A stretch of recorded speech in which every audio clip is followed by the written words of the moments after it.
SORNA is a new series designed to explore the island deeper, going where the novel went and where the movies didn't. So come with me as I explain how I put episode 1 together.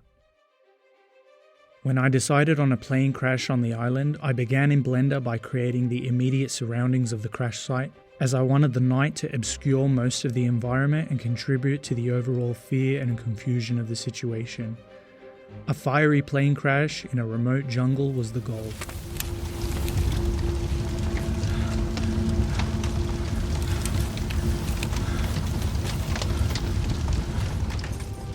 The plane's exterior was sourced from Production Crate.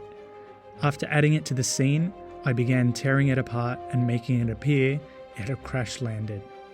Broke a wing off, beheaded the cockpit, and tore a hole in its side where the engine had burned through the fuselage. Next came the plants. I used G-scatter for creating large areas of mixed foliage, including grass, bushes, and branches.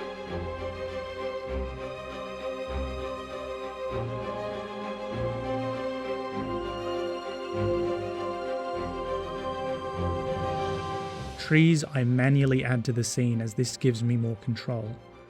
Fire and smoke are transparent videos on a plane that are added to the scene and given an emission texture so that they give off light the same way a real fire would, flickering realistically.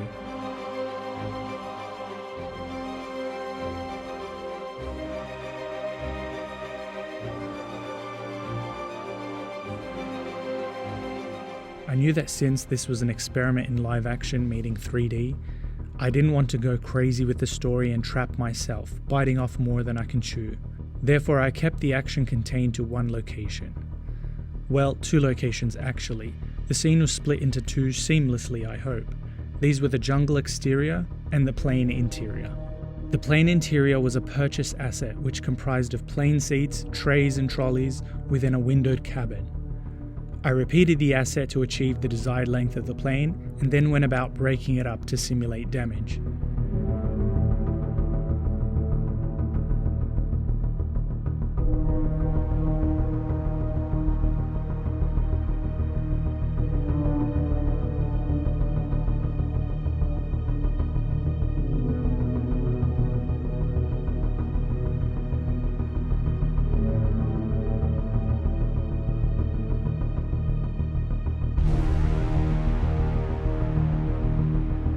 I then added some Mixamo characters and threw them about the cabin. These were some of the poor souls that didn't survive the crash.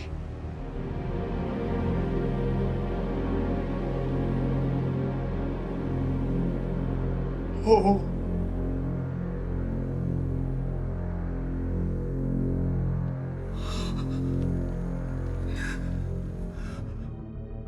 Once the scene was ready, I wrote out a rough shot list of all the things I needed to shoot. It's at this step that I choose cinematography to best convey the story. This was a very basic shot list, and because I'm a one-man band, it only had to make sense to me. So it's abbreviated and simply tells me the camera angles and what I should be doing in each shot to convey the entirety of the episode. One thing I found surprisingly enjoyable was making the fake blood. It was simply a mixture of honey and red food dye with a little soy sauce to darken it slightly. I think it looked fairly convincing.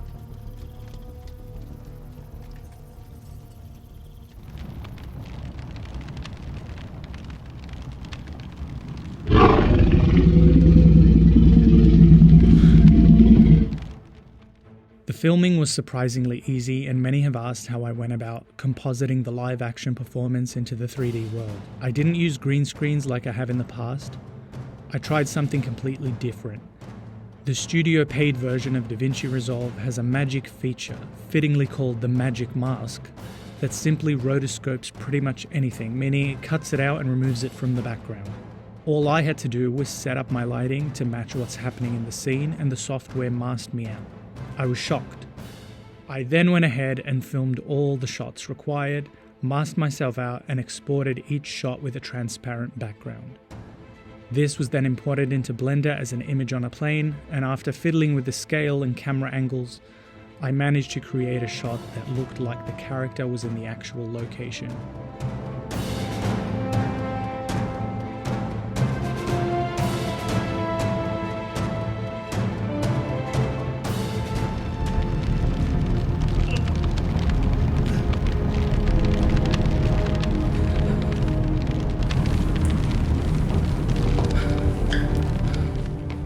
I hope you learned something new, and thank you greatly for your kind donations and memberships. This has been Ali. See you in the next one.